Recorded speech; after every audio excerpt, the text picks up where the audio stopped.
remember they're saying the future, all the future is going to be is everybody is judged on their merit. So that's meritocracy. Now when I started talking to everybody about McLuhan stuff, and then McLuhan came forward, and this is what McLuhan/Everine said, that for 200 years the machines were bigger than humans.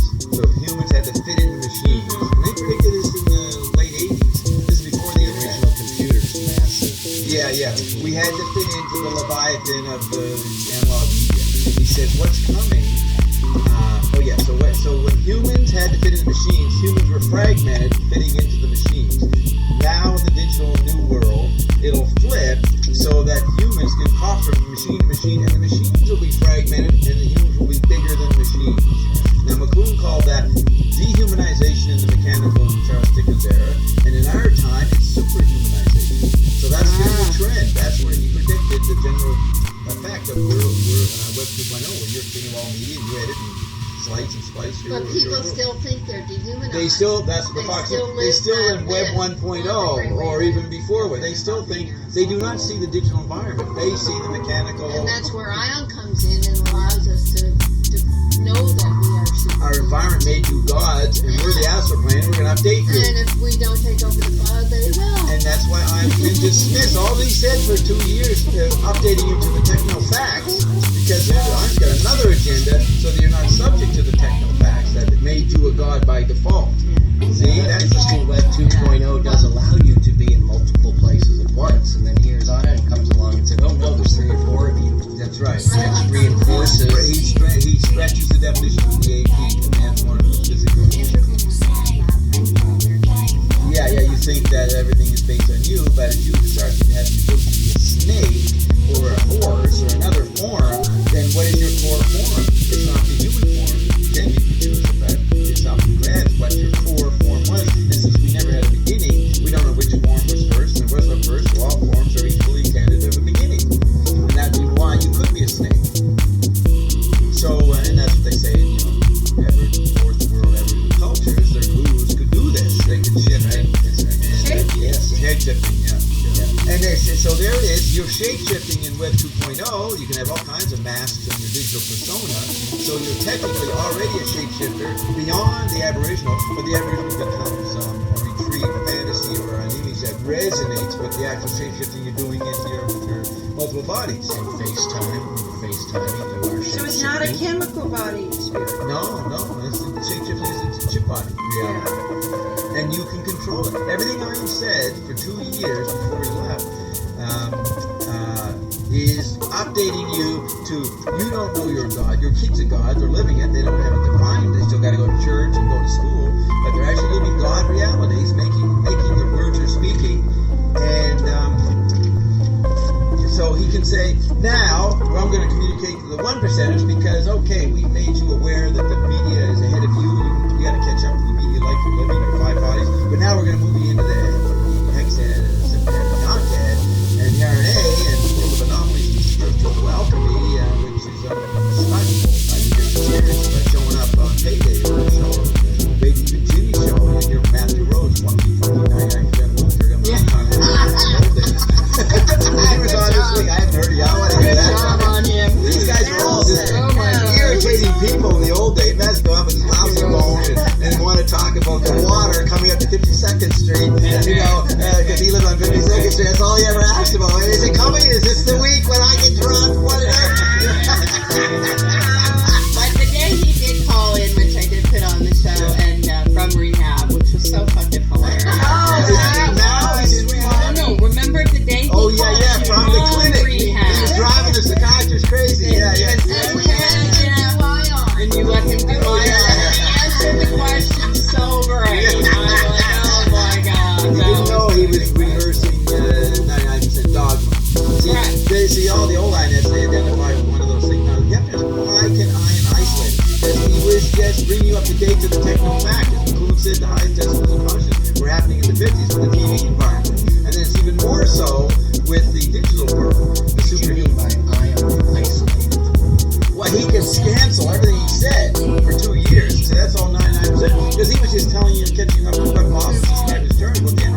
trillions to go forth. He's fucking ornery, he's aggressive, he's violent, he's sweet, all this nutty ion that we're experiencing. Well, he was drawing about us in. nigger wanted for fucking 20 minutes with Cleve Gifford. Did you hear that 20 minute hysteria? We're all laughing and Cleve is yelling, Bert's black, and Evan's in there, and we're all going nuts about nigger wanted. I kind of cringed a little bit. Yeah, you all cringe at first. Okay, let me ask. When we It's talk great about when Carol becomes a student at certain times. Yeah, we are aggressive. Ion told Carolyn to stop relying on her nice advantage. He said, now get aggressive.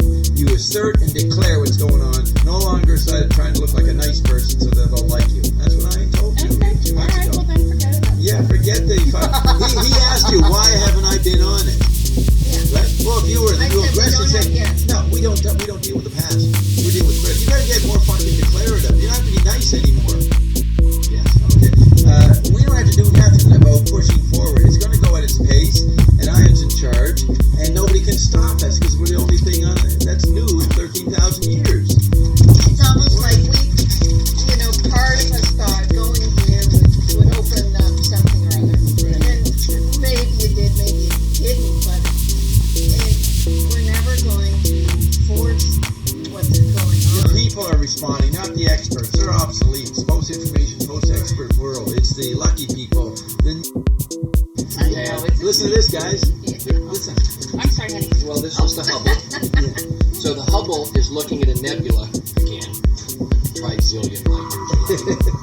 And this nebula has been pushed open, and the distance across the nebula again is Well, it's something you can't imagine. Exactly. You can't visualize everything it. they said. Look, this nebula is birthing not stars, not suns, not planets, entire galaxies. Yeah. Millions.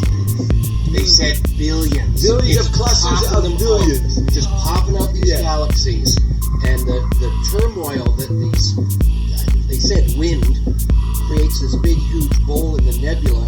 And here is unbelievably huge distances, unimaginable numbers of because we can't even imagine a galaxy. So how about a billion Yeah, galaxies it's fucking stupid. being created Yeah. as Hubble's watching it? And it was... Is it bullshit? Why don't we just say it's fucking bullshit? Right, but it's bullshit. Yeah, it's fucking bullshit because they want you to visualize it. So they make it impossible to visualize. Why don't you say there's nothing to see?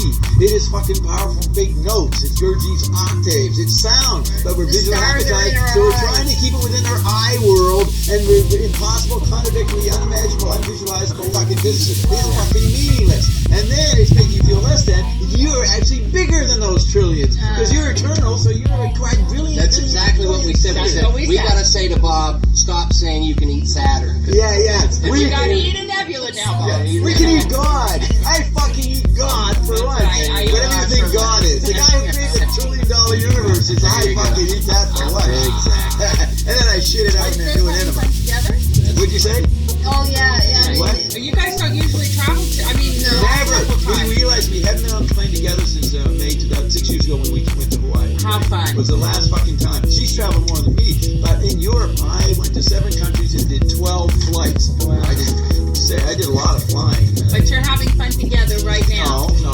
She's competing. It's a problem. It was so cute, me in the gown, and Bob in the tuxedo, and taking the pictures, and Bob acting like the president. Yeah, I did. Megalomaniac And president. he looked so cute. We did look both very. Go back to what you said. Why are they showing us just, possibly images of something nothing can comprehend? You can't visualize it. What's the framework? Exactly. What's the point of? You can't even conceive what 10 years is because it's subjective with the last 10 years. I realized in Europe, I started realizing, holy shit, we went down a quarter of a century ago. I still work because my chart goes like that. I still work. You kids don't even know that fucking happened. I gotta update my imagery of what people are thinking. They don't think about the wall. They don't even know what happened. Not unless they see a couple of pieces of the wall. That's Yeah, or they go to the Charlie's checkpoint and there's all this thing. And Now, if you look at this whole concept of the universe expanding, I don't know if you've talked to Ion, I know the evergreen. you know where it is? The first 10 items, 11 items I did. What's it called? Whatever. It's something on the 11 items. Elvis. Oh, yes. Elvis adds to the universe, and he brings in the expanding universe into the Elvis section. You would know, you've heard it now. Yeah, Elvis, universe, tree, blah, and then you end with Father, Son, Holy Ghost. Yeah. The whole thing's an hour, but it's 10 installments. That's right. Yeah, 11, I think. And we added one maybe. But the Elvis one is when he started, that was McLuhan-esque, and I point out, but he wasn't really talking about McLuhan. But Elvis was adding to second nature, adding to first nature. And we create, and our imagery goes out there, our media styles. And he talked about the expanding of the universe, I think, within there as part of that. I remember Catholicism when I was growing up, little St. Luke's school. God always was, always is, and always will be. And they would say your mind can't conceive of something that has no beginning. Right. Well, yeah. So here we see this universe, and they're saying the same thing. The universe is expanding. Well, what's it expanding into? Something that wasn't the universe? So here's what Nelson Dahl told me. He's a Herbert W. Armstrong fundamentalist, and he said that God created the heavens to stun man visually about the immensity of the universe. That's the purpose. It's a hologram there. It's an art form to stun you.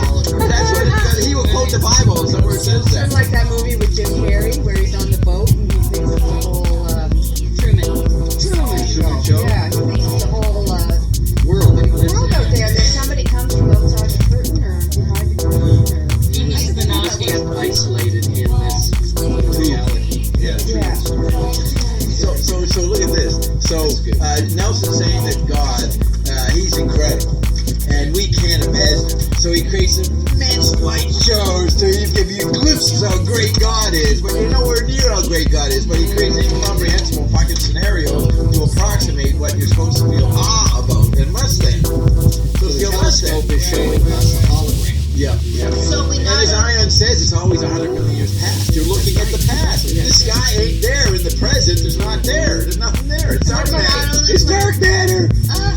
we not only put ourselves in the box, we also put ourselves in this huge universe, which makes As the it eye took over. That was the beginning. That was before writing. The Egyptians and Aztecs or tactile cultures, they begin to map the sky. And that was the beginning of visual space. But it was iconic visual space. Not alphabetic visual space. That's way later. Because the Eskimos lived by ear and fucking hallucinating animism and shape-shifting. They didn't have any framework. Once we started to get framework for some reason, another level of falling the density of matter, we started mapping the sky. We started emphasizing our eye. And that was a big limitation. And the real action is in the sound levels. That's what Zappa wrote about for years. Okay. And when we were, one day, Cool let me sit in his class about 1976. At the seminar, and he was showing a film, a documentary at NASA, and they watched it. McCool was quiet, and the students watched how the astronauts were trained, and then he says, notice that they're not telling you the sound levels. They're just describing what you see and what you do visually. There's nothing about what are the sound levels of space. It's so unconscious of sound in the American imagination because we're visually biased. And I thought that was a good point. When we were kids, she's thinking me being a baby boomer, when we were kids, we never would imagine this world of the internet and that. And I said, well, actually, I did because I read McLuhan. And he predicted the fucking internet in 60 years. Who's McLuhan? I said, yeah, Andy Hall, and they get her mind. Oh, I think I heard him. And I said, he predicted all this stuff. And later I said, really? And I said, yeah, and I read it, so I was way ahead of the game. So I'm bragging about myself. And she says, well, how do I find out about this guy? I said, well, there's a book called Understanding Me, which is a ridiculous title probably. And it's a collection of his essays and interviews he did back then. And you go to the one where in 66 he predicts to Robert Fulton exactly what the internet's going to be. And I said, get that book, Understanding Me. So we parted with me saying, don't forget, Understanding Me. Get that book. She said, yeah, I will. She won't. She goes, I will. I know it. I got to know this. That's right. And she was sort of reasonably smart, so maybe she might do it. But I had surprising things. They're just saying some cliche things. Every time they said something, no, that's not true. This is the way it is, Yeah, Bob doesn't do. Man, I don't do small talk. I get to the fucking my message immediately. I stay on message like a fucking guy on CNN.